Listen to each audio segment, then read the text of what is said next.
Hi guys, welcome back to the channel.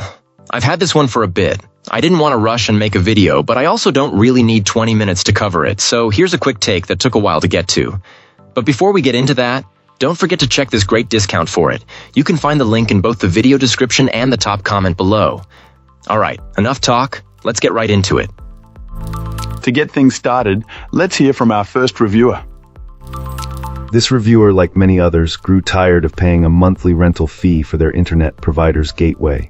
Beyond the recurring cost, the old unit supplied by the ISP was a major headache, often taking hours to reconnect to the internet after a simple power outage. Our reviewer found the setup process for this new router to be incredibly straightforward. In stark contrast to reports from others who needed to call their provider for activation, this device was essentially plug-and-play. Once connected and powered on, a registration window from the internet service provider popped up automatically on the computer screen. With a single click, the device was registered and fully online almost instantly, far quicker than the estimated wait time. The performance and features are a significant upgrade. This client noted that the user interface is far more flexible and user-friendly than the old rental, offering superior configuration options. The security is also more robust, boasting an onboard VPN in addition to the standard firewall.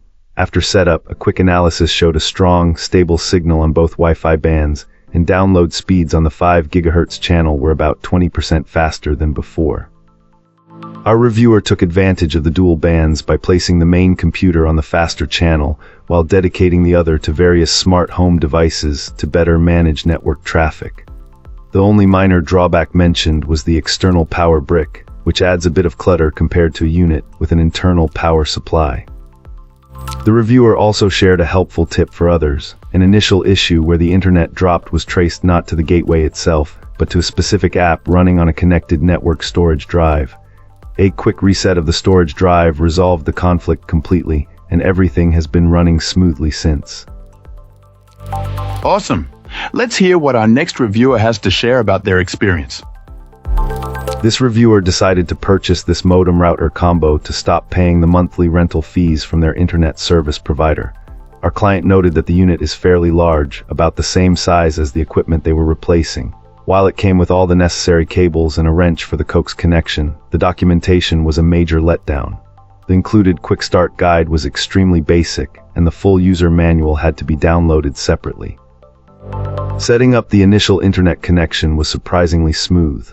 After connecting the hardware, the provider's activation page popped up almost immediately, and the device was online within minutes without needing any phone calls. However, this is where the easy part ended. The guide offered no instructions for changing the default Wi-Fi network name and password, a basic security step that our reviewer felt should have been front and center. While tech-savvy users can find these settings in the device's interface, the omission was a significant oversight. The main goal for this client was to use the device purely as a modem, bypassing its built-in router functions by putting it into bridge mode. This proved to be the most frustrating part of the experience. The manufacturer provides no instructions for this in either manual, and the help article found online was incorrect. After some trial and error, our reviewer got it working, and the performance was excellent, delivering a fast and stable connection. The biggest problem, however, is a major software flaw. The device forgets it's in bridge mode every single time it reboots. This means after any power outage, the entire setup process has to be repeated.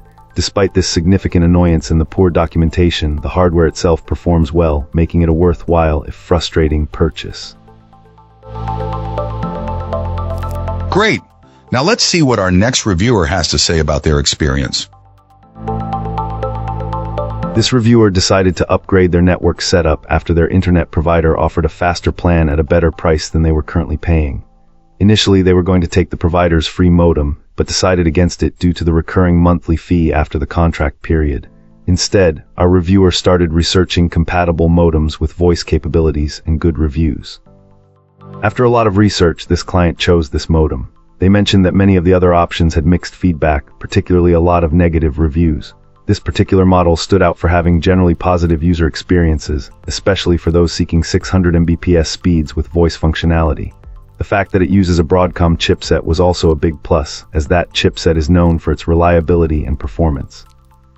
The setup process was surprisingly smooth. The reviewer simply unplugged their old modem, plugged in this one, and waited for it to boot up. After a few minutes, they rebooted their computer, and their browser automatically redirected them to their internet provider's activation page. The activation required two-factor authentication, but the process was straightforward and quickly completed. Our reviewer was very impressed with the speed. They even shared a speed test showing download speeds around 700 Mbps. Although other tests showed slightly lower speeds, they were still significantly faster than their previous setup. However, the reviewer did experience a minor hiccup with the DHCP server on the first day. Two devices on their network were assigned the same IP address, causing connectivity issues. Debugging was a bit difficult because the modem's client list was incomplete, not showing all connected devices. Rebooting the affected devices resolved the IP conflict. Despite this initial issue, the modem has been stable since then. The reviewer mentioned they plan to provide an update on the device's long-term stability after a few weeks. Thanks for watching.